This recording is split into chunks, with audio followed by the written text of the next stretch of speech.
கர்த்தருடைய நாம மகிமைப்படுவதாக. கடந்த நாட்களிலே நாம் ஆசாரியர்கள் யார் என்று சொல்லி நம்ம பார்த்து கொண்டிருந்தோம். நம்ம எல்லாரும் லேவியர்கள், ஆசாரியர்கள், லேவியர்கள் என்று சொல்லி அதிகமாக பேச கேட்டிருப்போம். அப்போ லேவியர்கள் எல்லாரும் ஆசாரியர்களா என்றால் இல்லை. ஆனால் ஆசாரியர்கள் லேவியர்களிலிருந்து வந்தவர்கள். அப்படின்றால் லேவி கோத்திரத்திலே தான் ஆசாரியர்கள் இருந்தார்கள்.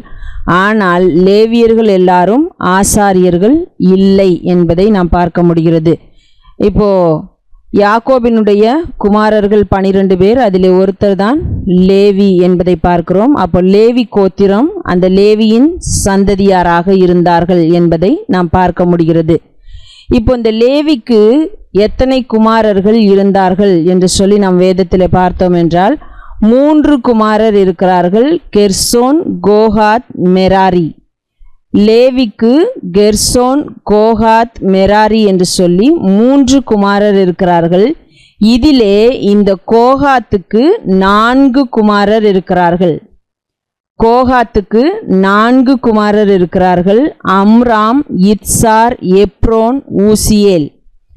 அம்ராம், இத்சார், எப்ரோன், ஊசியேல் என்று சொல்லி 4 குமாரர் இருக்கிறார்கள். இந்த கோகாத்துக்கு பிறந்த அம்ராமுக்கு 2 குமாரர் பிறக்கிறார்கள். ஒன்று ஆரோன், இன்னொன்று மோசே. 2 குமாரர், ஒன்று ஆரோன், இன்னொன்று மோசே. இப்போ இந்த ஆரோனுடைய சந்ததியார்தான் ஆசாரிய ஊழியத்திற்கு என்று பிரித்தெடுக்கப்படுகிறார்கள். இந்த ஆரோனுடைய சந்ததியார் ஆசாரிய ஊழியத்திற்கென்று பிரித்தெடுக்கப்படுகிறார்கள் என்று நாம் பார்க்கிறோம். அப்போ மற்ற கெர்சோனுக்கு பிறந்ததாகட்டும் அல்லது கோகாத், மெராரி இவர்களுக்கு பிறந்த குமாரர்கள் எல்லாருக்கும் ஆசாரிய ஊழியம் கிடையாது. அவர்கள் பிரதான ஆசாரியனாகவும் முடியாது. இந்த கோகாத்துக்கு பிறந்த அம்ராமின் குமாரன் ஆரோன் அவருடைய சந்ததியில் மாத்திரம்தான் ஆசாரியர்கள் எழும்பினார்கள். அவர்களில் ஒருவர்தான் பிரதான ஆசாரியராக இருக்க முடியும். மற்றவர்கள் எல்லாரும் தேவன் அவரவர்களுக்கு வைத்திருந்த வெவ்வேறு பணிவிடை காரியங்களை, வெவ்வேறு காரியங்களை ஆலயத்திலே செய்தார்கள். ஆனால் அவர்கள் ஆசாரிய ஊழியத்தை செய்யவில்லை என்பதை நாம் பார்க்க முடிகிறது. இப்போ இந்த ஆரோனுக்கு பிறந்ததிலும் கூட 4 குமாரர் இருக்கிறார்கள். ஒன்று நாதாப், இரண்டாவது அபியு, மூன்றாவது எலெயாசார், 4வது Ithamar. Nadab, Abihu, Eleazar, Ithamar என்று சொல்லி 4 குமாரர் ஆரோனுக்கு இருக்கிறார்கள். இந்த 4 பேரிலே நாதாப், அபியு என்பவர்கள் அந்நிய அக்கினியை தேவனுடைய சமூகத்திலே கொண்டு வந்ததினாலே அவர்கள் இறந்து போனார்கள் என்று நாம் வேதத்திலே வாசிக்கிறோம். அப்போ 2 பேரும் இறந்து போனதற்கு பிற்பாடு அவர்களுடைய சந்ததியிலிருந்து யாரும் இல்லை. இந்த எலெயாசார், இத்தாமார், ஆரோனுக்கு பிறந்த எலெயாசார், இத்தாமார் இந்த 2 பேரிலிருந்தும் வருகிறதானவர்கள்தான் ஆசாரிய ஊழியத்தை செய்தார்கள் என்று சொல்லி நாம் பார்க்க முடிகிறது. நீங்கள் இந்த நாளாகம புஸ்தகத்திலே கூட 1 நாளாகமம் 24ஆம் அதிகாரத்தை வாசிக்கும் பொழுது ஆசாரிய ஊழியத்திற்கு யார் யார் நியமிக்கப்பட்டிருந்தார்கள், எப்படி நியமிக்கப்பட்டார்கள் என்பதை பார்க்க முடியும். இப்போ இந்த எலெயாசார் அவருடைய சந்ததியிலிருந்து வருகிறவர்களை குறித்து நாம் ராஜாக்கள் புஸ்தகத்திலே வாசிக்கும் பொழுது வாசிப்போம். சாதோக் என்று சொல்லி ஒரு மனுஷனை குறித்து வாசிப்போம். பின்னாட்களிலே அவருடைய சந்ததியிலிருந்து வந்தவர்களை குறித்தும் வாசிக்க முடியும். அதே நேரத்திலே அகிமெலேக் என்பவரை குறித்து வாசிப்போம். அவர்களை குறித்து சொல்லும் பொழுது அபியத்தார் என்று சொல்லி சொல்லப்பட்டிருக்கிறதையும் ராஜாக்கள் புஸ்தகத்திலே நாம் வாசிக்க முடியும். அப்போ எலெயாசாரிலிருந்து வந்த சந்ததியில் இருந்தவர்கள் சாதோக்கின் ஆசாரிய வகுப்பை சேர்ந்தவர்கள் என்றும், இத்தாமாருடைய சந்ததியிலிருந்து வந்தவர்கள் அகிமெலேக் அபியாத்தாருடைய சந்ததியினர் என்றும் அழைக்கப்படுகிறதை நாம் பார்க்க முடிகிறது. இவர்களை குறித்து நாம் ராஜாக்களுடைய புஸ்தகத்திலே வாசிக்க முடியும். இந்த அபியாத்தார் இவர்கள் என்ன செய்தார்கள் என்று சொல்லி நம்ம பார்த்தோமானால், தாவீதுக்கு விரோதமாக ஒரு சில காரியங்களை அவர்கள் செய்கிறார்கள் என்று சொல்லி 1 ராஜாக்கள் 2ஆம் அதிகாரத்திலே நாம் வாசிக்கிறோம்.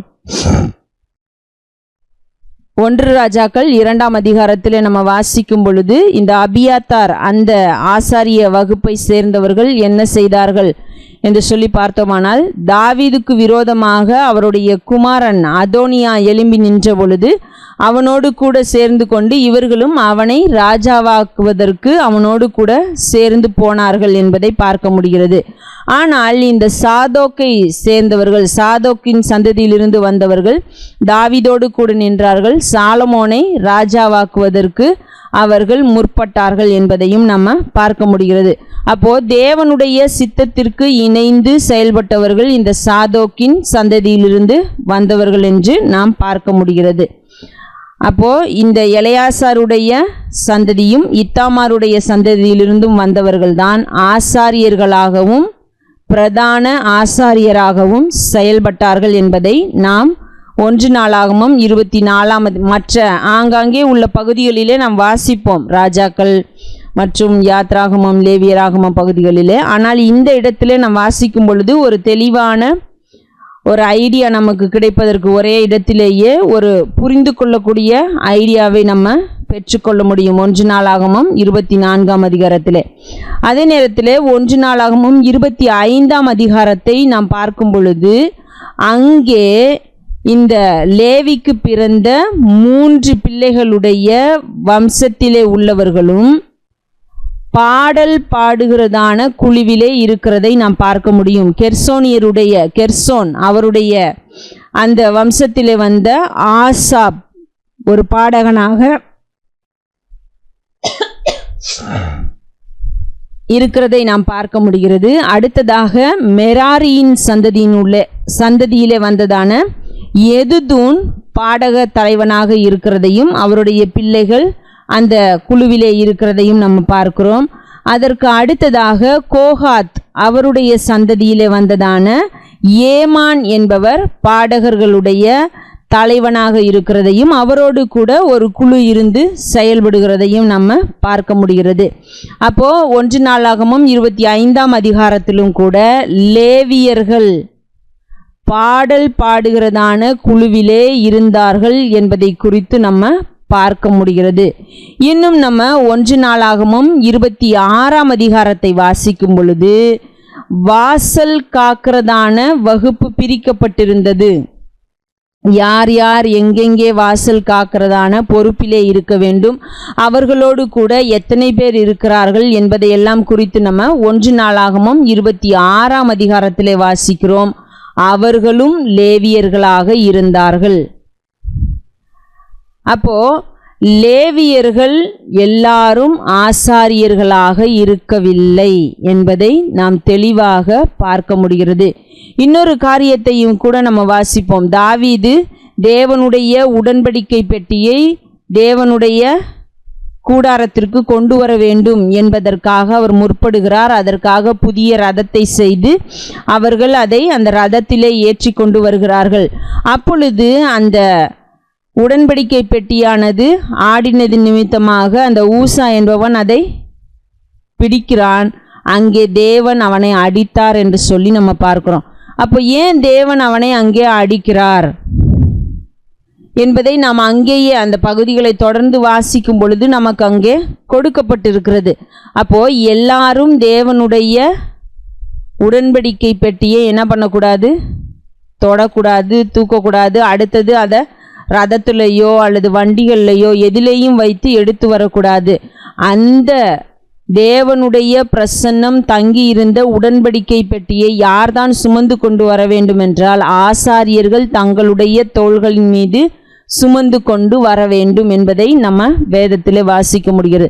அப்போ ஆண்டவர் எல்லாவற்றிற்கும் ஒவ்வொருவரையும் பிரித்து வைத்திருந்ததை நாம் பார்க்க முடிகிறது. அதன்படிதான் அவர்கள் செயல்பட்டார்கள், அதன்படிதான் அவர்கள் இருந்தார்கள். எல்லாரும் ஆசாரியர்கள் ஆகிவிடவில்லை, எல்லாரும் தூபம் காட்டவில்லை, எல்லாரும் பலி செலுத்த முற்படவில்லை.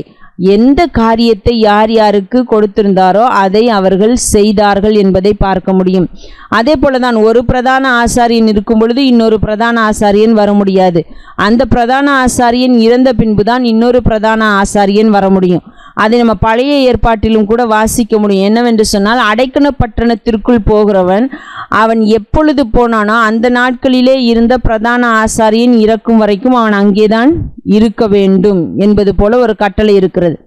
அடுத்தது புதிய ஏற்பாட்டிலே நம்ம வாசிக்கும் பொழுது வாசிக்கிறோம், அன்னா காய்பா என்பவர்கள் 2 பேரும் பிரதான ஆசாரியர்களாக இருந்தார்கள் என்று பார்க்கிறோம்.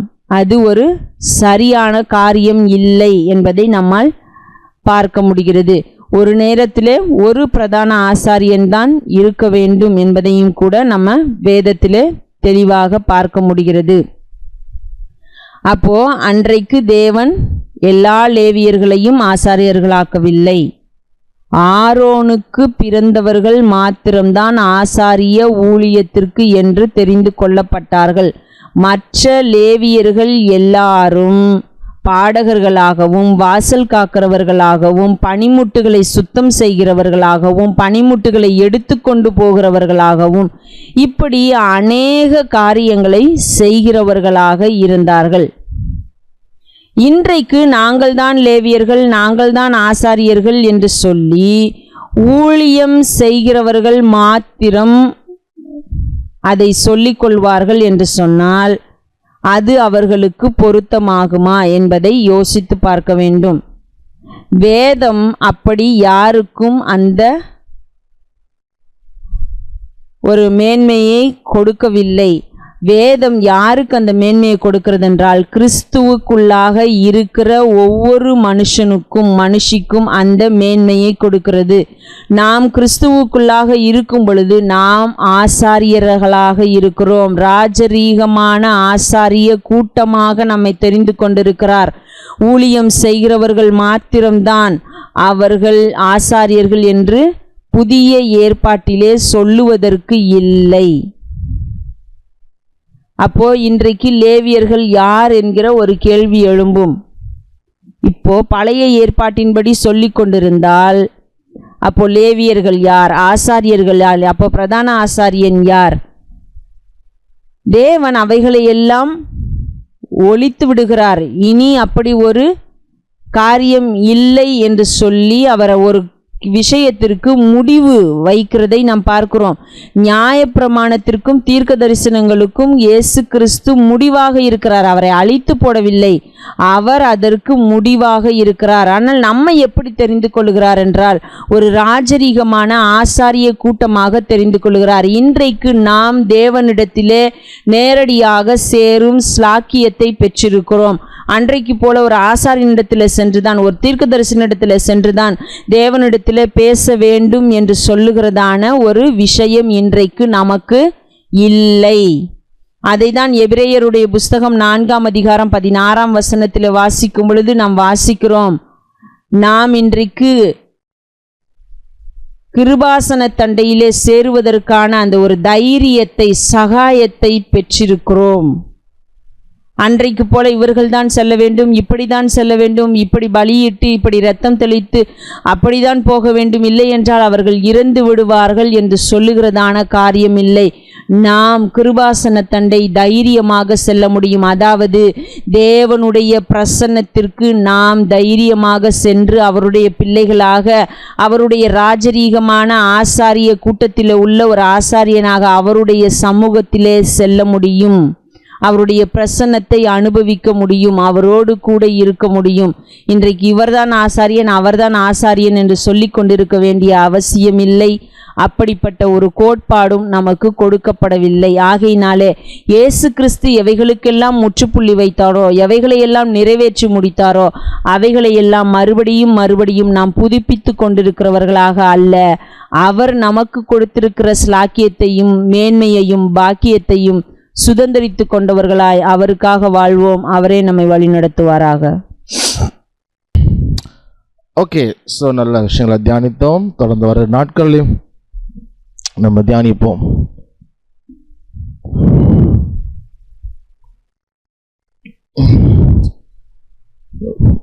ஓகே, ஸோ அப்போ இன்றைக்கு போஸ்டர் ரொம்ப லேட்டாக தான் போட்டேன். ஸோ அதில் பார்த்துருந்தீங்கன்னா தெரியும். Note duration. ஸோ நோட் டியூரேஷனாக என்ன அப்படின்னா, நான் இந்த போன வாரம் பாட்டுக்கு நோட்ஸ் அனுப்பினேன் இல்லையா, இயேசுவின் நாமம் பாட்டுக்கும் இன்னொரு பாட்டு தேனினி மயிலும் ஸ்தோத்திரம் துதி பாத்திரா, அந்த பாட்டுக்கு நோட்ஸ் அனுப்பியிருப்பேன். அந்த ஏபிசிடி அதுதான் நோட்ஸ்னு சொல்லுவோம் இல்லையா, அதுதான் நோட்ஸ். ஸோ நோட் டியூரேஷன் அப்படின்னா ஒரு நோட் எவ்வளோ நேரம் வாசிக்கணும், எவ்வளோ நேரம் அழுத்தி இருக்கணும். இப்போ ஏன்னா எல்லா நோட்டும் ஒரே ஈவனாக இருக்காது, அப்படின்னு ஒரே மாதிரி இருக்காது. ஸ்தோத்திரம் டரர, அப்போ இந்த நோட் வந்து எவ்வளோ நேரம் அந்த நோட்டை நான் ப்ரெஸ் பண்ணியிருக்கணும் அப்படிங்கிறது தான் நோட் டியூரேஷன் அப்படின்னு சொல்லுவோம். ஸோ அப்போ அதெல்லாம் நமக்கு நிறைய ஒரு 5-6 இருக்குது. ஸோ அதை தான் நம்ம இன்றைக்கி பார்க்க போகிறோம். ஓகே, ஸோ நான் வந்து சொன்னேன் பீட் அப்படின்னு சொன்னேன் இல்லையா. இப்போது இதில் பார்த்தீங்கன்னா இங்கே ஃபஸ்ட் பீட் ஆரம்பிக்குது 1, second beat, third beat, fourth beat, அப்புறம் அடுத்த ஒன்று ஆரம்பிக்குது. ஸோ அப்போ இது வந்து 4/4, ஏன்னா 4 பீட் இருக்குது, 1 2 3 4, அப்புறம் அடுத்து வந்துடுது. ஸோ இது வந்து 4/4 ரிதமில் இருக்குது. ஸோ கீழே இங்கே பார்த்தீங்கன்னா டைமிங் 4/4ன்னு காட்டும். ஓகே, ஸோ இப்போ 4/4ல் இப்போ நோட் டியூரேஷன் அப்படின்றத நம்ம பார்க்குறோம். ஸோ ஃபஸ்ட்டு நம்ம பார்க்க போகிற நோட் என்ன அப்படின்னா ஹோல் நோட் அப்படின்னு சொல்லுவோம். ஹோல் நோட் இதோடைய ப்ராப்பர் வெஸ்டர்ன் மியூசிக்கிலோட நேம் வந்து செமி பிரீவ் அப்படின்னும். SEMIBREVE, செமி பிரீவ் அப்படின்னு சொல்லுவாங்க. இதோடைய நார்மல் இங்கிலீஷில் சிம்பிள் டேர்மாக யூஸ் பண்ணுறது ஹோல் நோட் அப்படின்னு யூஸ் பண்ணோம். ஹோல் நோட் அப்படின்னா முழுமையான நோட். சரி, இந்த நோட்டு வந்து இதோட டியூரேஷன் வந்து எப்படி அப்படின்னா 4 பீட்டுக்கு ஒரு தடவை வரும். அதாவது ஒரு மெஷரில் 1 டைம், அதாவது மெஷர் ஸ்டார்ட் ஆகிறப்ப அது ப்ளே ஆச்சு அப்படின்னா மெஷர் முடிகிற வரைக்கும் இங்கே பார்த்தீங்கன்னா அந்த நோட் இருக்கும். நோட் டியூரேஷன் இப்போ 1 2 3 4. ஸோ இதுக்கு பேர் வந்து ஹோல் நோட் அப்படி சொல்லுவாங்க. ஹோல் நோட்னா WHOLE ஹோல் நோட். ஸோ அதாவது 4 பீட்டுக்கு இது ஒரு தடவை தான் வரும்.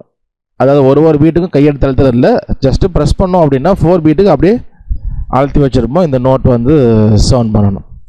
இது வந்து ஹோல் நோட் அப்படின்னு சொல்லலாம். அடுத்தது இப்போது இதுலேருந்து நம்ம அடுத்தடுத்து பார்க்க பார்த்தீங்கன்னா பாதியாக டிவைட் ஆகிட்டே போகும். ஸோ அது ஒரு கேல்குலேஷன் தான். அதை புரிஞ்சுட்டா கூட நம்மளால் ஈஸியாக புரிஞ்சுக்க முடியும். ஸோ அடுத்து இருக்க நோட் பேர் என்ன அப்படின்னா ஹாஃப் நோட். ஓகே, அதை நான் ப்ளே பண்ணி காமிச்சிடுறேன். இப்போ இதில் பார்த்தீங்கன்னா சி இருக்கா, ப்ளே பண்ணோம் அப்படின்னா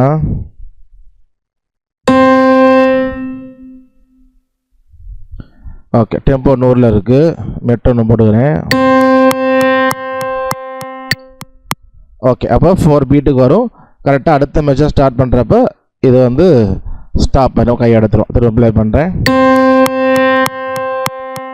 1 2 3 4 பீட்டுக்கு இது டியூரேஷன் வரும். ஜஸ்ட் ஒரே ஒரு நோட்டு தான் ப்ரெஸ் பண்ணி இது டியூரேஷன் இருக்கும். இது வந்து ஹோல் நோட் அப்படின்றோம். அடுத்து நம்ம பார்க்குறது வந்து ஹாஃப் நோட். ஹாஃப் நோட்னா என்ன அப்படின்னா ஹோல் நோட்டில் பாதி.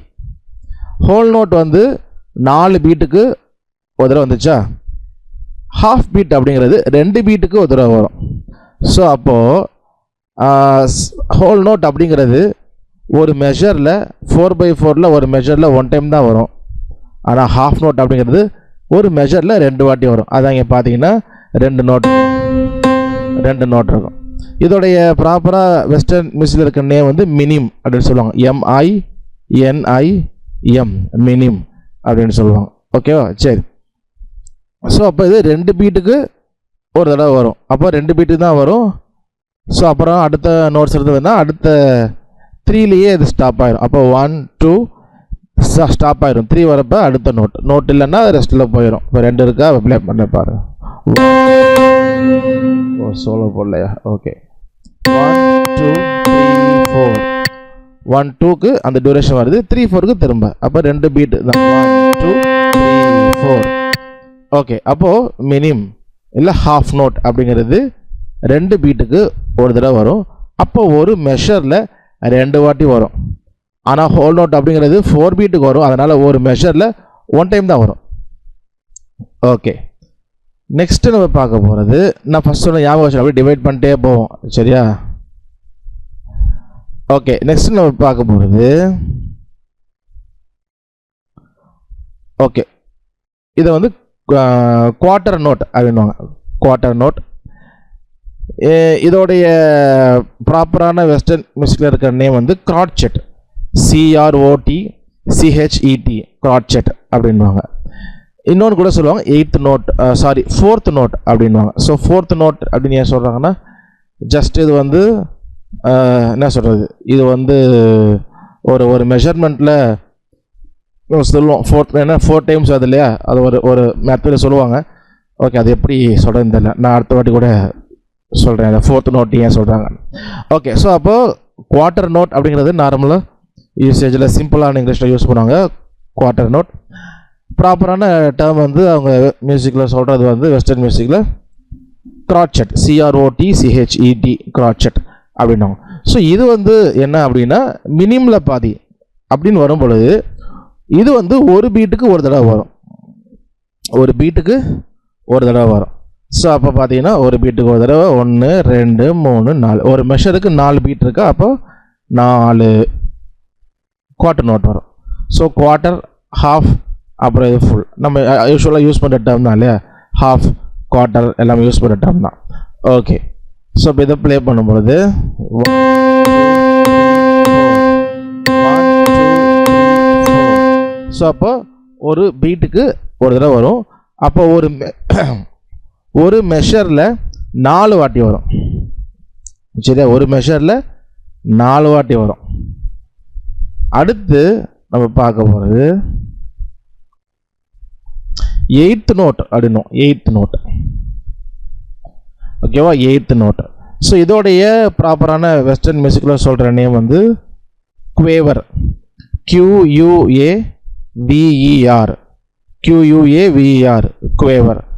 ஸோ அதான் அந்த மியூசிக்கல் டேர்ம். நார்மலாக யூஸ் பண்ண டேர்ம் வந்து 8th நோட் அப்படின்னு யூஸ் பண்ண. 8th நோட், 8th நோட்னா என்ன, 8வது அப்படின்னும். நம்ம யூஸ்வலாக சொன்னது போல் அந்த 8 வாட்டி வரும். ஸோ அப்போ டிவைடு ஃபேக்டரில் அது இருக்கும்.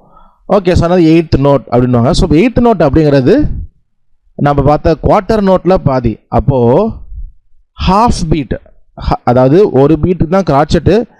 இப்போ இது ஹாஃப் பீட்டில் தான் இருக்குன்னா பார்த்து தெரியும். இங்கே ஃபஸ்ட்டு பீட் இருக்குது, இங்கே செகண்ட் பீட் இருக்குது. இது பார்த்தீங்கன்னா 2 வருது ஒரு பீட்டுக்கு. அப்போ இது ஹாஃப் பீட்.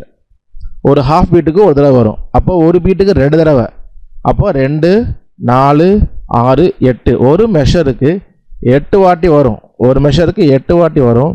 ஸோ இதோட பேர் வந்து 8th நோட் அப்படின்னு சொல்லும். ஸோ ப்ளே பண்ணுறேன். ஸோ 8th நோட் வந்துருச்சு அப்படின்னாவே நம்ம கொஞ்சம் கவுண்டிங்கை மாற்றணும். நம்ம அதாவது whole note, half note, quarter note, இது மூணுத்துக்குமே நம்ம ஜஸ்ட் 1 2 3 4 மட்டும் கவுண்ட் பண்ணி அழகாக எழுதிடலாம்.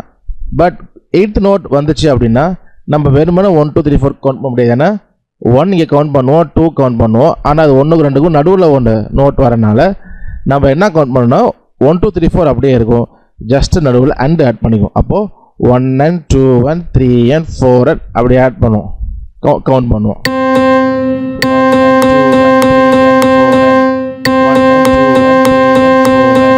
அப்போ 1 and 2 and 3 and 4 and அப்போ அண்ட் போட்டு நம்ம என்ன பண்ணுவோம், கவுண்ட் பண்ணுவோம். அப்போ இந்த 8th நோட் வந்து நம்ம ஈஸியாக கவுண்ட் பண்ணி நோட்ஸ் எடுக்கிறதுக்கோ எழுதுறதுக்கோ நமக்கு யூஸ்ஃபுல்லாக இருக்கும். ஸோ இதுக்கு பேர் 8th நோட். ஒரு மெஷரில் 8 வாட்டி வரும். சரியா? ஹாஃப் பீட், ஒரு ஹாஃப் பீட்டுக்கு ஒரு தடவை வரும் அப்படி. ஓகே, ஸோ நெக்ஸ்ட்டு, ஸோ இதுதான் வந்து இந்த நோட்டில் பார்க்குறப்போ கடைசின்னு சொல்லலாம். ஓகே, இது வந்து என்ன அப்படின்னா 16th நோட் அப்படின்னும். 16th நோட் இதோடைய ப்ராப்பர் மியூசிக்கல் டேர்ம் வந்து வெஸ்டர்ன் மியூசிக்கில் செமி குவேவர். ஓகேவா? செமி குவேவர், குவேவரில் பாதி, அதான் செமி குவேவர் அப்படின்னு சொல்லுவாங்க. 16th நோட் அப்படிங்கிறது நார்மலாக யூஸ் பண்ணுறது. 16th நோட் அப்படின்னா நம்ம பார்க்குறோம் இந்த ஒரு மெஷரில் இது 16 தடவை வரும். ஒரு பீட்டுக்கு 4 தடவை வரும். சரியா? அப்போது 4, 8, 12, 16. ஸோ அதான் 16th நோட். 16 நோட் வரும் ஒரு மெஷரில். ஓகே. ஸோ அப்போ இது வந்து ஒரு பீட்டுக்கு 4 நோட் வரும். இப்போ இதை நம்ம கவுண்ட் பண்ணுறப்போ வேணுமானா 1 and 2 கவுண்ட் பண்ணால் கண்டிப்பாக 1 கவுண்ட் பண்ணுவோம், 2 இங்கே அண்டு கவுண்ட் பண்ணுவோம். ஆனால் அதுக்கு பார்த்தீங்கன்னா 2 நோட் எக்ஸ்ட்ரா ஆட் ஆகுது. அப்போது 1 and 2 கவுண்ட் பண்ண முடியாது. அப்போ இன்னும் கொஞ்சம் நம்ம எக்ஸ்ட்ரா ஆட் பண்ணணும். எப்படி ஆட் பண்ணுவோம் அப்படின்னா 1 E and E இது ரெண்டையும் ஆட் பண்ணுவோம். எங்கே ஆட் பண்ணுவோம்? 1க்கும் 2க்கும் நடுவில். அப்போது 1E and 2E and 3E and 4E and so அப்படி கவுண்ட் பண்ணுவோம். ஸோ இப்படி கவுண்ட் பண்ணுறப்போ ஸ்பீடாக ஓடும். ஸோ அதனால் டெம்போ குறைச்சி நான் ஜஸ்ட்டு கவுண்ட் பண்ணி காட்டுறேன். ஓகே.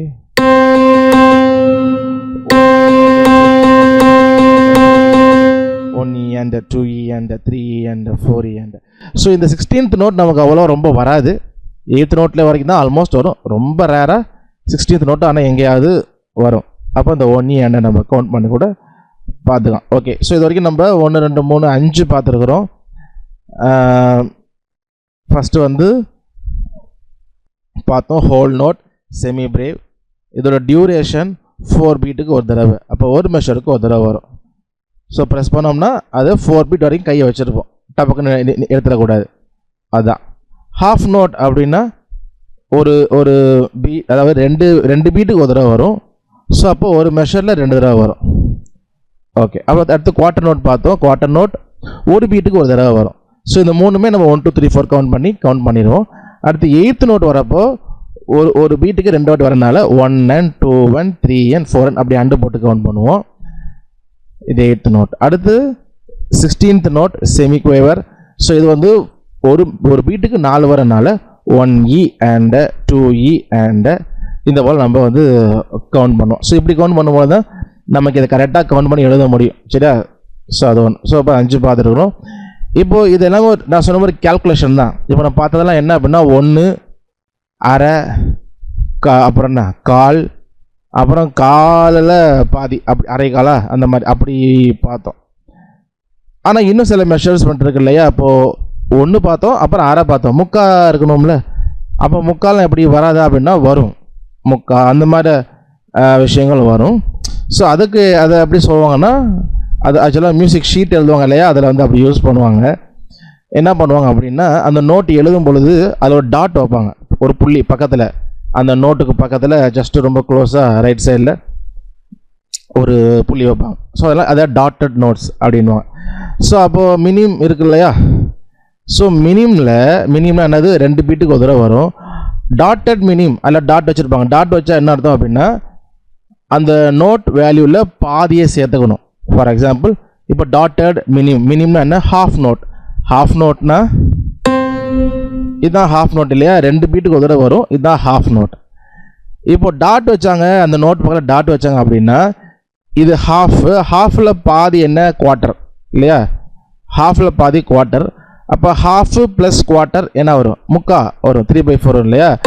அப்போ டாட்டட் நோட் வச்சுக்கும் போது, அதான் டாட்டட் மினிம், டாட்டட் ஹாஃப் நோட் நமக்கு இருந்ததுன்னா இது போல் 3 கவுண்ட்டுக்கு வரும், அதாவது 3 பீட்டுக்கு வரும். நார்மலான மினிம் 2 பீட் வரும். அந்த மினிமில் ஹாஃப் நோட்டில் டாட் வச்சாங்க பக்கத்தில் அப்படின்னா அது 3 கவுண்ட் இருக்கும். இதை டாட்டட் மினிம் அப்படின்னாங்க. இதே போல் எல்லாத்துக்கும் டாட் வச்சு நமக்கு வந்து உண்டு. Okay. Dotted quarter note. Okay. So quarter நோட்னா என்ன? ஒரு பீட்டுக்கு ஒரு தடவை வரும், இதுதான் குவார்ட்டர் நோட்.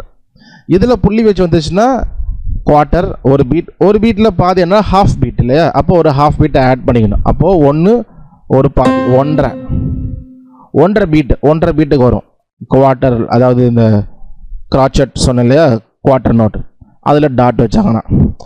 அதே போல் குவேவர்லேயும் டாட்டட் குவேவர் இருக்குது. ஓகேவா? குவேவர்னா ஹாஃப் பீட் தான், இதுதான் ஹாஃப் பீட் குவேவர்.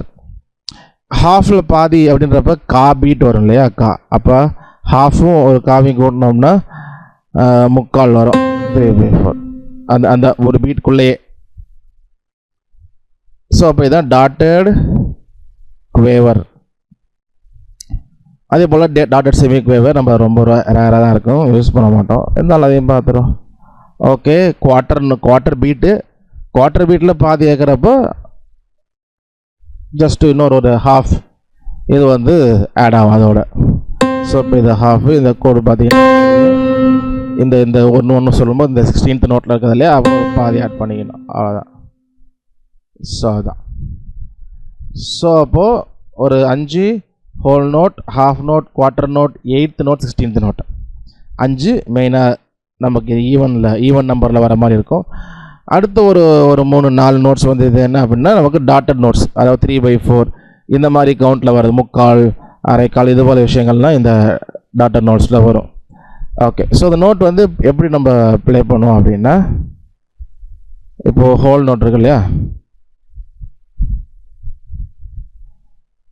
இப்போ இது பார்த்தீங்கன்னா 4 நோட்ஸ் இருக்குது. இதை பார்த்து நமக்கு தெரியணும் இது என்ன ஹோல் நோட்டா ஹாஃப் நோட்டானா. ஹோல் நோட் எப்படி சொல்கிறோம் பாருங்கள், 4 இங்கே ஆரம்பிக்குதா, இங்கே 5 அடுத்த மெஷர் இங்கே ஆரம்பிக்குது. 4 பீட் 1 2 3 4, அப்போ 4 பீட்டுக்கு 1 டைம் தான் வருது இது இல்லையா, அந்த நோட் 1 டைம் தான் வருது. அப்போ இது ஹோல் நோட், செமி பிரேவ். இதெல்லாமே அப்படியே செமி பிரேவ் தான், எல்லாமே பார்த்தீங்கன்னா ஒரு மெஷருக்கு வருது, அப்போ எல்லாமே செமி பிரேவ் தான். இப்போ வாசிக்கிறப்போ 1 2 3 4 கவுண்டிங்கில் 1 2 3 4 1 2 3 4 1 2 3 4 1 2 3 4.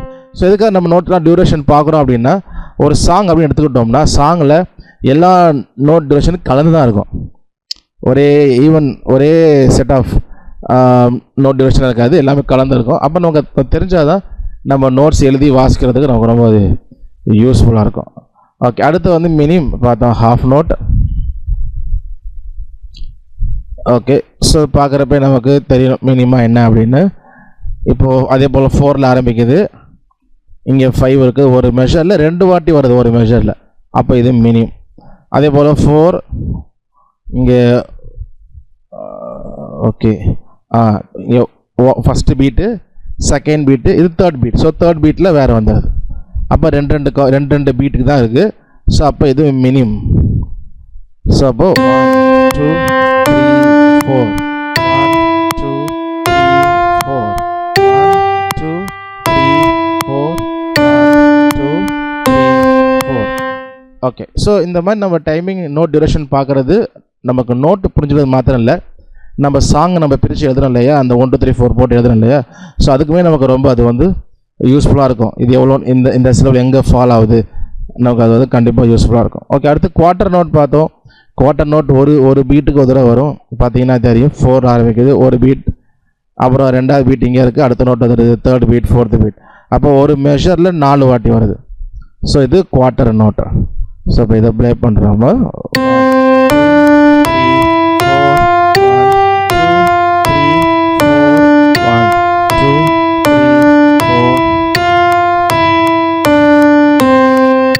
ஓகே. ஸோ அப்போ ஒரு பீட்டுக்கு இது ஒரு தடவை வரும். அடுத்து 8th நோட்னா குவேவர். இப்போ பார்த்தீங்கன்னா தெரியும் ஒரு பீட்டுக்கு 2 தடவை வருது, இங்கே தான் மெஷர் முடியுது, ஒரு பீட்டுக்கு 2 தடவை வருது, அப்போ 2 4 6 8, ஒரு மெஷருக்கு 8 வாட்டி வருது, அப்போ 8th நோட். ஓகேவா, 8th நோட். ஸோ அப்போ இதான் நம்ம ப்ளே பண்ணும்பொழுது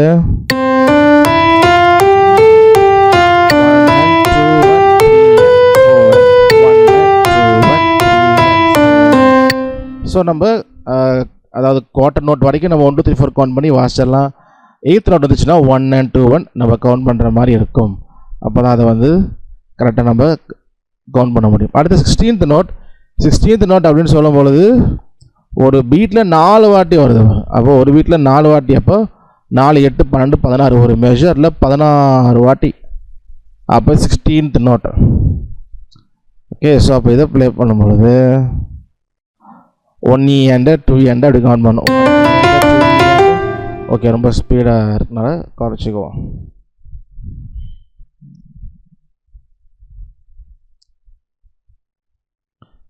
ஓகே,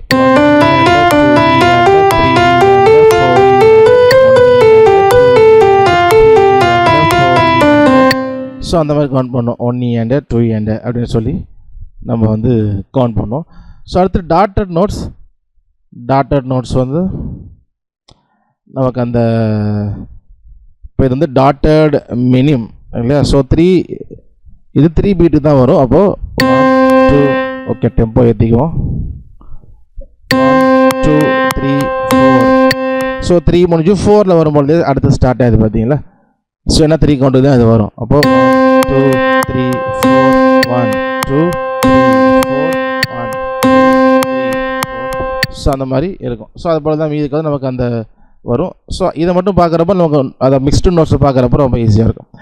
ஓகே, இப்போ ஒரு சாங் வந்து இது ஒரு பழைய பாட்டு. அடைக்கலமே உமது அடிமை நானே,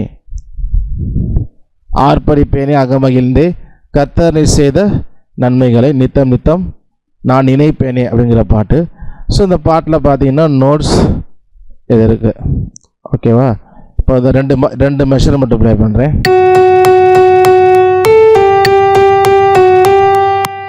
அடைக்கலமே உமது அடிமை நானே அப்படின்றது. இப்போ இந்த நோட்டை பார்த்தீங்கன்னா தெரியும், எல்லாமே ஒரே டியூரேஷனில் இல்லை. ஓகேவா, ஒரே சைஸில் இல்லை, ரொம்ப லென்த்தியாக இருக்குது. இப்போ ஜி ரொம்ப பெருசாக இருக்குது, அடுத்த சைஸ் இது இருக்குது, அடுத்து எல்லாமே இந்த சைஸில் இருக்குது. ஓகே, ஸோ இப்போ வந்து எப்படி கவுண்ட் பண்ணுறது அப்படின்னா, ஒரு நோட் வந்து எவ்வளோ இதுக்கு இருக்குதுன்னு பார்க்கணும். இப்போ அதை கிளிக் பண்ணிட்டோங்களேன், இங்கே 9 இருக்குது ஃபஸ்ட்டு பீட்டு, செகண்ட் பீட் இங்கே இருக்குது. அப்போ இது என்னன்னா ஹாஃப் பீட். ஸோ ஒரு பீட்டுக்கு உதர வந்தால் அது குவார்ட்டர் நோட், 8th நோட் அப்படின்னு சொல்லுவோம். இது ஹாஃப் பீட் தான், ஒரு பீட்லேயே பாதி. அப்போது ஒரு பீட்டுக்கு 2 வந்துடுது. அப்போ கணக்கு பண்ணோன்னா 2 4 6 8. அப்போது ஒரு மெஷருக்கு 8 வர மாதிரி இருக்கா. அப்போ இது 8th நோட். அப்போ இது வந்து குவேவர் 8th நோட். ஸோ இதுவும் எப்போ 8th நோட் தான், ரெண்டுமே 8th நோட். இது ரெண்டுமே 8th நோட் தான். ஆனால் இது கொஞ்சம் பெருசாக இருக்குது, அதாவது 3rd பீட்லேருந்து 4th பீட் வரைக்கும் வருது. அப்போ இது வந்து கிராட்சட், அதாவது குவார்ட்டர் நோட் இல்லை 4th நோட் அப்படின்னு சொல்லலாம். அடுத்த 2 இருக்குது பார்த்தீங்கன்னா, ஒரே பீட்டில் 2 வந்துடுது. அப்போ இது ஹாஃப் பீட். ஸோ அப்போ இது வந்து குவேவர், அதாவது 8th நோட். ஸோ திரும்ப ஒரு 4 இது எல்லாமே 8th நோட் தான். இது வந்து பார்த்தீங்கன்னா 2 பீட்டுக்கு வருது, அதாவது இங்கே 3rd பீட்டு 4th பீட்டு அடுத்த மெஷர் வந்தது. அப்போ 2 பீட்டுக்கு வருது. 2 பீட்டுக்கு வந்துச்சுன்னா அதை ஹாஃப் நோட் மினிம் அப்படின்னு சொல்லுவோம், ஹாஃப் நோட். அப்போ ஒரு மெஷரில் என்ன ஒரு மினிம் இருக்குது, ஒரு கிராட்சட் இருக்குது, அதே போல் குவேவர், எல்லா நோட்ஸும் கலந்தாங்க. இப்போது எல்லா பார்ட்ஸும் இருக்கும். ஸோ நமக்கு இந்த நோட் நேமே கொஞ்சம் நம்ம புரிஞ்சு வச்சுக்கிட்டோம் அப்படின்னா, நம்ம பாட்டுக்கு நோட்ஸ் எடுக்கும் பொழுதும் சரி, இல்லை இந்த 1 2 3 4 எடுத்து எழுதும் பொழுதும் சரி, நமக்கு தெரியும் எந்த சிலபிள் எவ்வளோ நேரம் வருது, அந்த டியூரேஷன். அப்போ இது கிராட்சட்டு அப்படிங்கிறது. ஸோ இது எதுக்கு நம்ம இந்த நேம் பார்க்குறோம் அப்படின்னா, நமக்கு சப்போஸ் ஃப்யூச்சரில் இப்போ ப்ராப்பராக வெஸ்டர்ன் மியூசிக் படிக்கிறோம், ஷீட் மியூசிக் படிக்கிறோம், அடுத்த லெவலுக்கு போகிறோம் அப்படின்னா கண்டிப்பாக அது ரொம்ப நமக்கு ஒரு ஹெல்ப்ஃபுல்லாக இருக்கும்.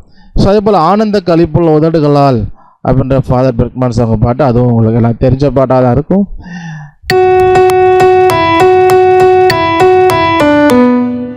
ஓகே, ஃபர்ஸ்ட் டைம் மட்டும் ப்ளே பண்ணுறேன்.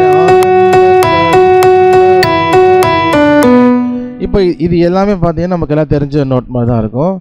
ஆனால் ஃபஸ்ட்டு இருக்க நோட்டு வந்து எது வரைக்கும் வருது, 1 செகண்ட் பீட்டில் இல்லை, ஹாஃப்லையும் இல்லை, முக்கா. இது நல்லா பார்த்தீங்கன்னா தெரியும். ஸோ இங்கே 2வது பீட் ஆரம்பிக்குது. இது ஒரு பீட்டு ஃபுல்லாக வரல, ஆனால் முக்கா இதில் இருக்குது. சரியா?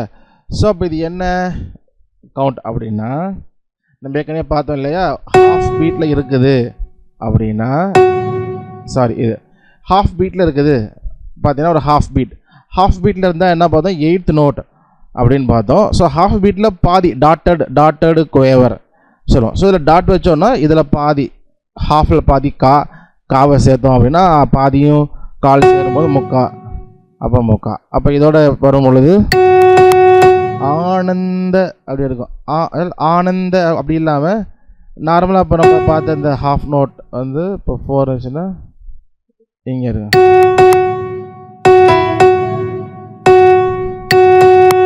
ஆனந்த அப்படியே வந்துடும். ஸோ இது இல்லாமல் முக்கா வருது. ஸோ அப்போ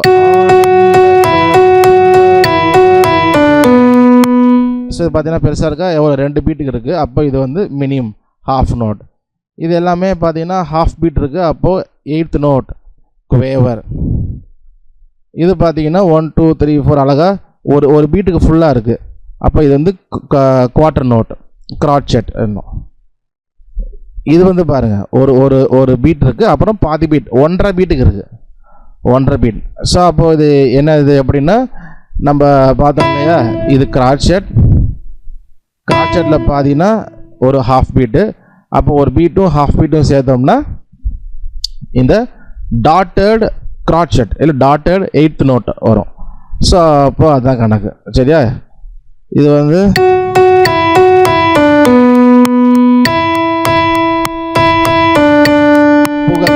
பார்த்தீங்கன்னா தெரியும், 4 பீட்டுக்கு ஒரு தடவை தான் வருது, ஒரு மெஷர் ஃபுல்லாகவே ஒன்று தான் வருது. அப்போ இது whole note semibreve.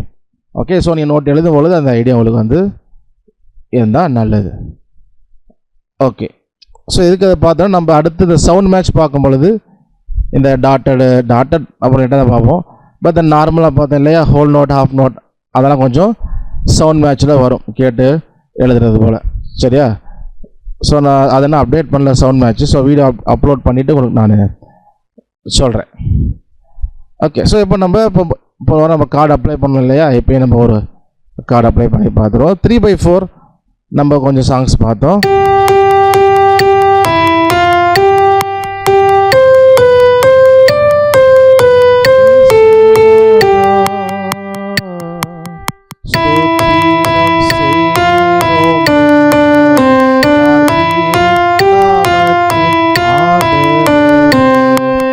Okay, so அந்த பாட்டு வந்து சி மேஜராக தான் இருக்குது.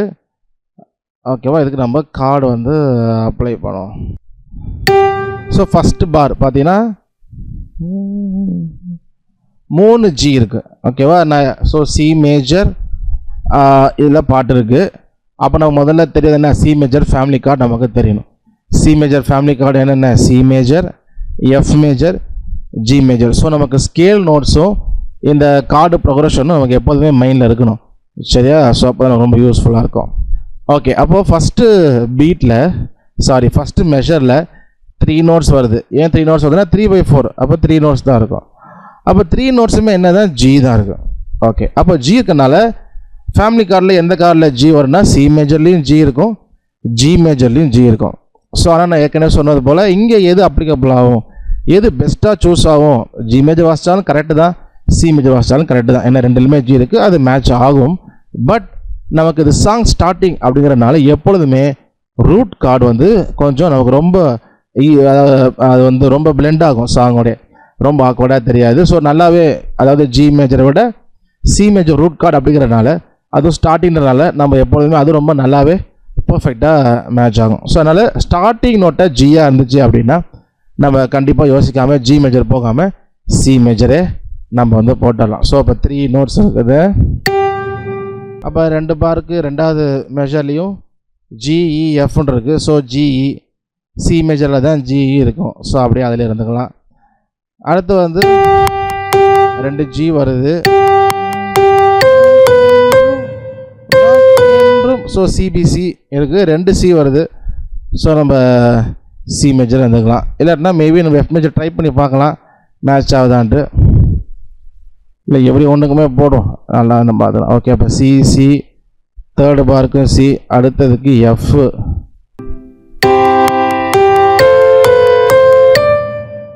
ஓகே, நல்லா தான் இருக்குது. எஃப் போட்டோம் அப்படின்னா ஓகே.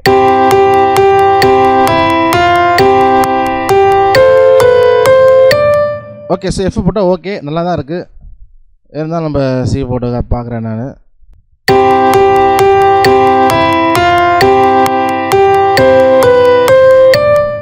ஓகே, ஸோ எஃப் மேஜரும் ஓகே, சி மேஜரும் ஓகே. பட் எனக்கு சி மேஜர் ரொம்ப எனக்கு அது சரியாக என்ன சொல்லுவோம், ஐ ஃபீல் இட்ஸ் பெட்டர், நல்லா இருக்கும் அளவுக்கு. ஸோ அதனால் ஐ சூஸ். பட் நீங்கள் இப்போ எஃப் மேஜர் போடுறீங்க அப்படின்னா இட்ஸ் யுவர் விஷ், நீங்கள் தாராளமாக போட்டுக்கலாம். சரியா? ஸோ அதை நம்ம ப்ளே பண்ணோம்ல பொறுத்து தான். Okay, so 5th measure. அடுத்து 5th மெஷரில் பார்த்தீங்கன்னா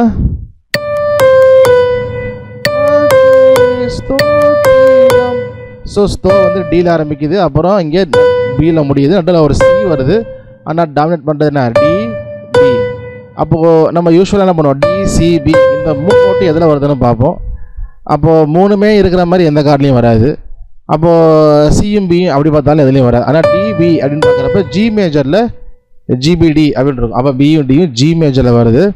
அப்போ நம்ம கண்டிப்பாக நம்ம என்ன பண்ணலாம், ஜி மேஜர் போட்டோம்னா அங்கே ஜி மேஜர் தான் செட் ஆகும், வேறு எதுவும் செட் ஆகாது.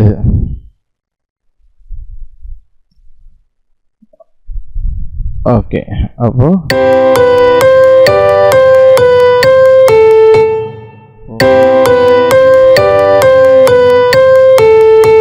ஓகே. ஸோ நல்லாவே நமக்கு ஜி மேஜர் மேட்ச் ஆயிடுச்சு. அடுத்து ஆறாவது மெஷர். இப்போ ஆறாவது மெஷரில் பார்த்தீங்கன்னா 3 நோட்ஸ் இருக்குது. என்ன நோட்ஸ் இருக்குது? சி இருக்குது, ஏ இருக்குது, ஏ இருக்குது.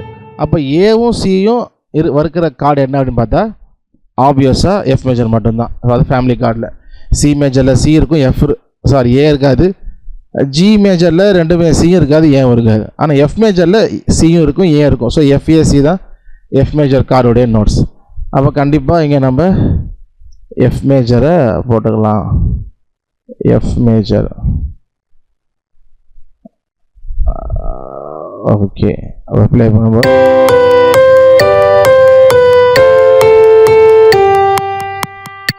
சொன்னா வரும்பொழுது ஜி தான் வருது. ஸோ ஜி வந்து ஆப்வியஸாக நமக்கு ஜி மேஜர்லையும் இருக்கும், சி மேஜர்லையும் இருக்கும். ஸோ ஒரு சிலர் வந்து பாட்டு கார்ட்ஸ் எழுதும்பொழுது இந்த போன அசைன்மெண்ட்டில் சில இடத்துல ஜி வரும்பொழுது லைன் எண்டிங்கில் லைன் ஸ்டார்டிங்கில் ஜி வரப்போலாம் ஜி மேஜர் போட்டிருந்தீங்க. அது தப்பு கிடையாது, ஓகே மேட்ச் ஆகும். பட் என்னென்னா நான் சொன்னது போல் சொன்னேன் இல்லையா, ஓவரால் கான்டெக்ட் சொன்னேன் இல்லையா. ஸோ அப்போ இது கரெக்டு தான். பட் இங்கேருந்து பார்க்குறதுக்கு வந்து எனக்கு ஓவரால் கான்டெக்ட்டில் அது கொஞ்சம் திரும்பி இருந்தால் நல்லா தான் இருக்குன்றது ஃபீல் பண்ணுற மாதிரி. ஓவராலாக கான்டெக்ட் பார்க்குறப்ப நமக்கு லைன் ஸ்டார்டிங்கு, லைன் எண்டிங்கு, இந்த மாதிரி இடத்துலலாம் ஜி வந்துச்சுன்னா நமக்கு ஜி மேஜரோட சி மேஜர் தான் ரொம்ப பொருந்தும். ரூட் கார்டு இருக்கு இல்லையா, அதுதான் நிறைய இடத்துல பொருந்தும். எப்போனா லைன் ஸ்டார்டிங், லைன் எண்டிங் கடைசி நோட்டாக வருது அப்படிங்கிற இடத்துல ஜி வந்துச்சுன்னா கண்டிப்பாக ஜி மேஜரோட சி மேஜர் தான் நமக்கு வந்து பொருந்தும். ஓகேவா, நான் உங்களுக்கு போட்டே காட்டுறேன். இப்போ ஜி போடுறேன் வச்சுக்கோங்க.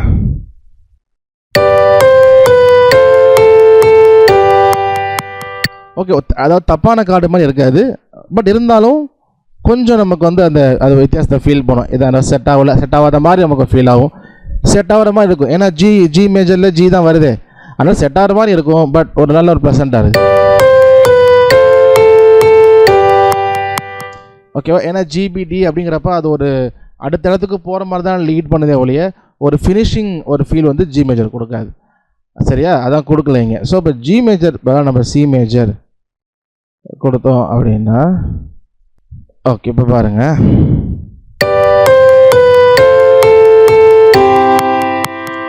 ஓகே. ஸோ அப்போ ஒரு லைன் முடியுது அப்படின்ற ஒரு ஃபீல் வந்து நமக்கு சி மேஜர் கொடுக்குறப்ப தான் நமக்கு வந்து வருது. அது போல்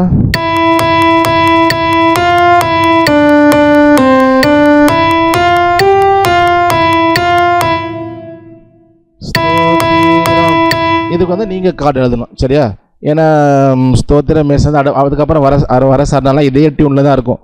அதெல்லாம் எழுத வேண்டாம். சரியா, ஜஸ்ட்டு ஃபஸ்ட்டு இது மட்டும் எழுதுனா போதும். ஸ்தோத்திரம் செய்கிறோம் முன்னாடி யார் திரு நாமத்தின் ஆதரவு வான தூதர் சேனைகள் பார்த்தீங்கன்னா ஸ்தோத்திரம் மேசன் அது அதே டியூன் தான் இருக்கும். ஸோ சேம் கார்டு தான் நம்ம அப்ளை பண்ணலாம். அதனால் சரணம் எழுத வேண்டாம். பட் இதுக்கு வந்து நீங்கள் கார்டு அப்ளை பண்ணணும். சரியா, ஸோ பார்த்தீங்கன்னா ஸ்தோத்திரமுக்கு 3 இ அந்த மெஷரில் வருது. அடுத்து செய்கிறோம் இஎஃப்இ, அப்புறம் நின்னடி டிடிசி டிஇஎஃப் ஜிஎஃப்இ எஃப்இடிசி. இதுக்கு வந்து நீங்கள் கார்டு அப்ளை பண்ணணும். சரியா, அது வந்து அசைன்மெண்ட். அதே போல் இன்னொரு பாட்டுக்கும் நம்ம ஏற்கனவே சிலபிள் பிரிச்சிருப்போம். என்னாலுமே துதிப்பா இருக்கா.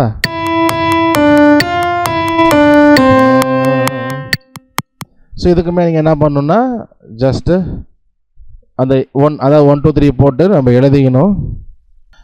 ஓகே. ஸோ இது பார்த்தீங்கன்னா இஇடி இருக்குது ஃபஸ்ட்டு மெஷரில். அப்போ இயும் டியும் எதில் இருக்குன்னு பார்க்கணும். இயும் டியும் இல்லைன்னா எதில் இருக்குன்னு ஏன்னா 2 வாட்டி வருது, அப்போ இதில் இருக்குன்னு பார்க்கணும். ஸோ யூஸ்வலாக நான் சொன்ன ரூட் கார்டை மறந்துடாதீங்க. ரூட் கார்டை நிறைய இடத்துல வரும். ஸோ ஸ்டார்டிங்காக ஆட்டோமேட்டிக்காக கன்வெர்ட் ரூட் கார்டை போட்டுடலாம். எந்த பாட்டாக இருந்தாலும் கண்டிப்பாக அது வரும். சரி, ஸோ அதே போல் எஃப்இடி சி,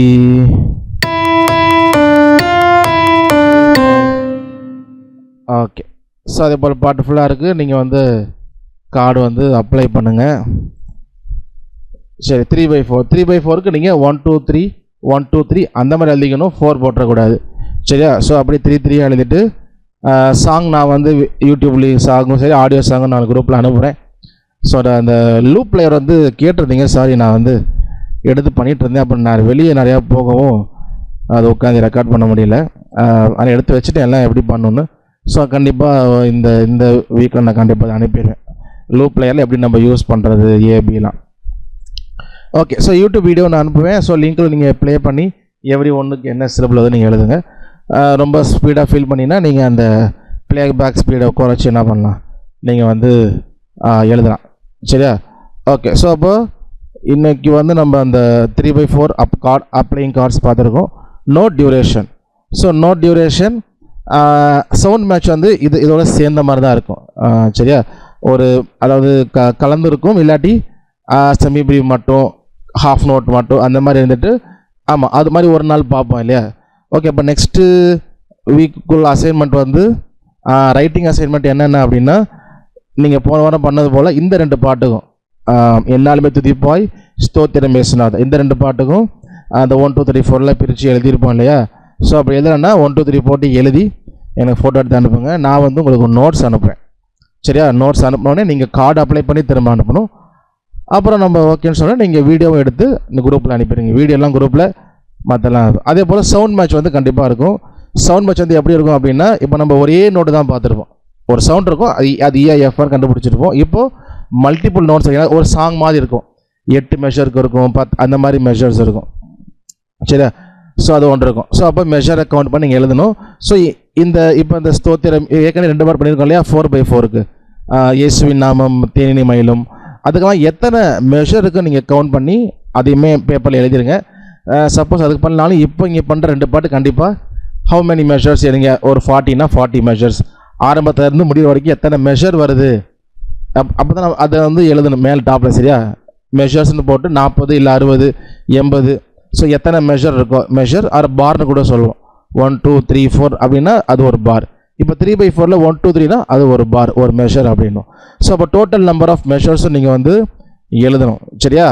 ஸோ அப்போ 2 பாட்டுக்கு அதை ஃபஸ்ட்டு பீட் வரதை எழுதி சிலபிள் எடுத்து அனுப்புங்க. சிலபிள் பிரிச்சுட்டு நான் நோட்ஸ் அனுப்புவேன். நோட்ஸ் அனுப்புனேன், கார்டு அப்ளை பண்ணும்.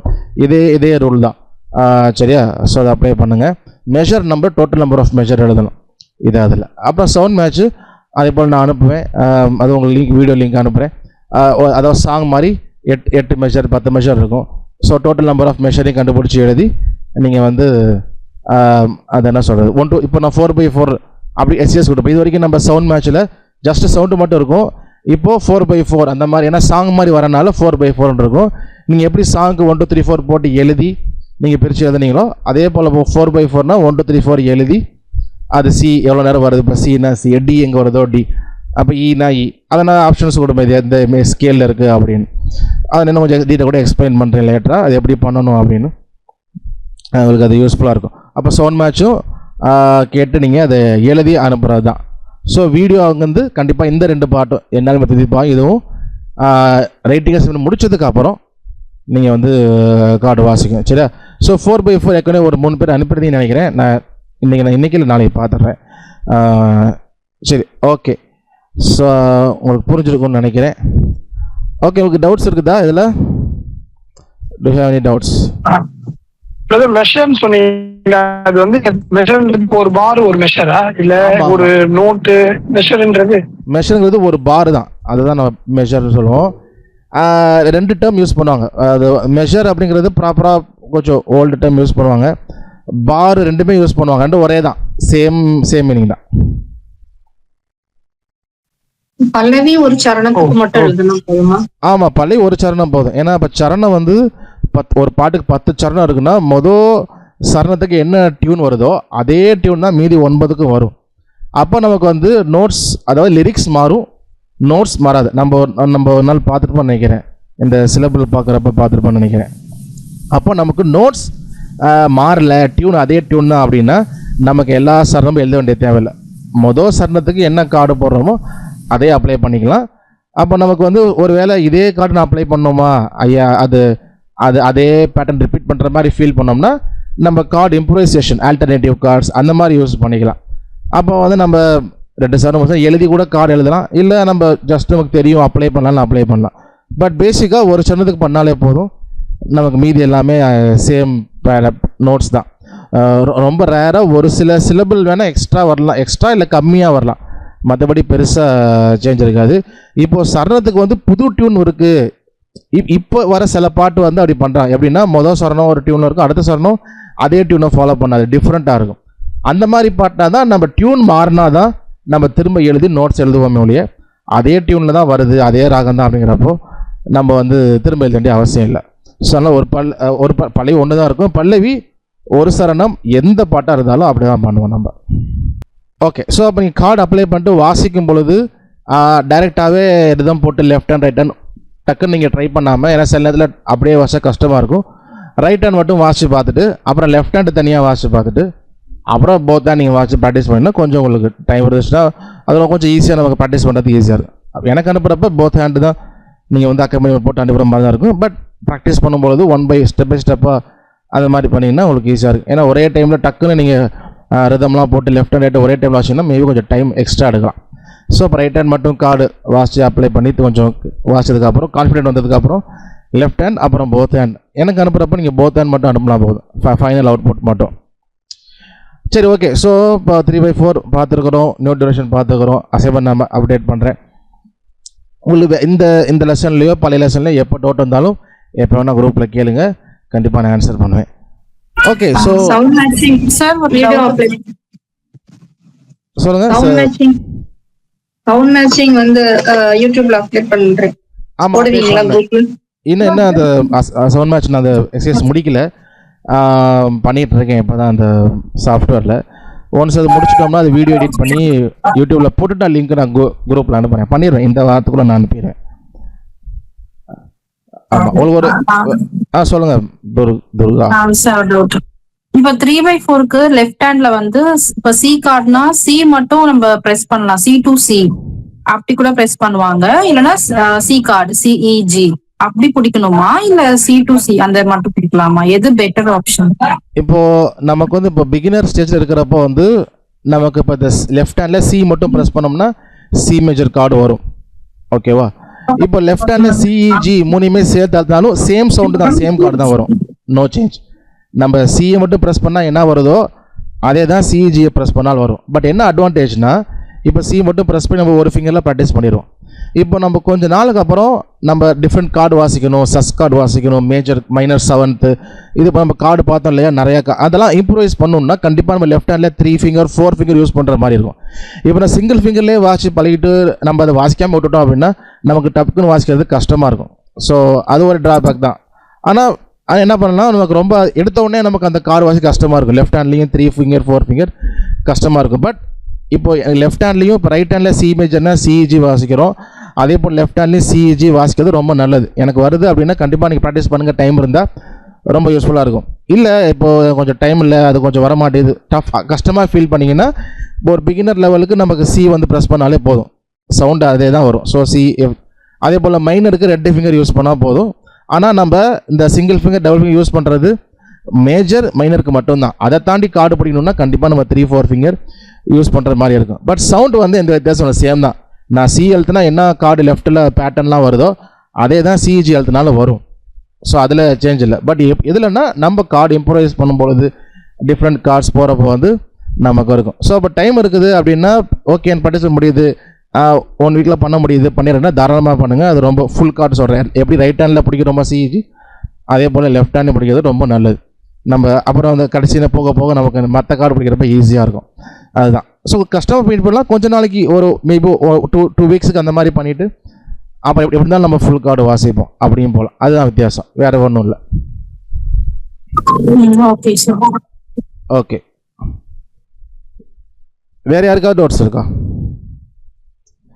ஓகே, ஸோ சவுண்ட் மேட்ச் எல்லோரும் நல்லா பண்ணியிருந்தீங்க, நல்லா அந்த இம்ப்ரூவ் இருந்தது, எல்லாருமே நல்லா பண்ணியிருந்தீங்க. ஸோ கண்டிப்பாக இப்போ வந்து தொடர்ந்து சவுண்ட் மேட்ச் பண்ணுவோம். இப்போ நான் பண்ணுற ப்ராசஸ் வந்து எல்லா சவுண்ட் மேட்ச் எதுக்கு அப்படின்னா ஒரு பாட்டுக்கு நோட்ஸ் கண்டுபிடிக்கிறது தான், ஓகேவா? ஏன்னா ஒரு பாட்டுக்கு நோட்ஸ் கண்டுபிடிச்சா தான் அதுக்கு என்ன கார்டு அப்ளை பண்ண முடியும். இப்போ நான் பார்க்குறேன் இல்லையா, கார்டு அப்ளை பண்ணுறது நோட்ஸ் வச்சு தான் கார்டு அப்ளை பண்ணணும். கார்டு வந்து இஷ்டத்துக்கு வாசிக்க முடியாது.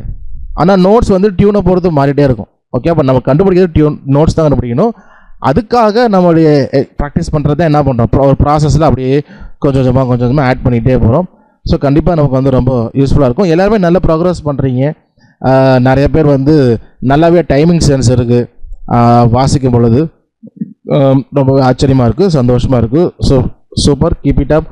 தொடர்ந்து வாசிங்க, கொஞ்சம் டைம் ஒதுக்குங்க. ஸோ ஏன்னா தொடர்ந்து வாசிட்டே இருந்தீங்கன்னா கண்டிப்பாக நல்ல ரிசல்ட் இருக்கும், சரியா? ஸோ நல்ல ரிசல்ட்டுக்காக தான் 5 மாதம் கோர்ஸ் அப்படியே தான் முடிச்சுட்டு இருந்தோம். அப்போ நிறையா சாங் பார்க்க முடியாதனால தான் இந்த பேட்சில் தான் 1 இயர் ஆக்கியிருக்கோம். So you are very lucky. So போன 3 பேட்ச் இருக்கவங்கலாம் இதெல்லாம் பார்த்தா வருத்தப்படுவாங்க, எங்களுக்கு மட்டும் 5 மாதத்தில் கடாவுடான்னு முடிச்சுட்டு போயிட்டீங்க அப்படின்னு. ஸோ அதனால் கண்டிப்பாக கொஞ்சம் டைம் எடுத்து டைம் ஒதுக்குங்க, ஓகேவா? ஒரு நாளைக்கு கொஞ்சம் நேரம் 15 குறைஞ்சது, மினிமம் குறைஞ்சது 15 மினிட்ஸ் ஆகுது. 30 மினிட்ஸுங்கிறது கொஞ்சம் ஆவரேஜான டைம். ஸோ 1 ஹவர் அப்படிங்கிறது சூப்பராக நமக்கு ரிசல்ட்டு கிடைக்கும், சரியா? பட் 15 மினிட்ஸ் ஆகுது எவ்ரிடே ஸ்பெண்ட் பண்ணிங்கன்னா ரொம்ப யூஸ்ஃபுல்லாக இருக்கும். சரி, ஓகே. ஸோ தொடர்ந்து வாசிங்க, டவுட்ஸ் இருந்தால் குரூப்பில் கேளுங்க, கண்டிப்பாக ஆன்சர் பண்ணேன். ஓகே, ஸோ நம்ம ஜெபித்து நம்ம நிறைவு செய்யலாம். எங்களை நேசிக்கிற நல்ல தகப்பனே, இந்த நாளுக்காக நன்றி செலுத்துகிறோம். இந்த நாளில் கூட ஒரு சில முக்கியமான காரியங்களை கற்றுக்கொண்டு இருக்கிறோம்.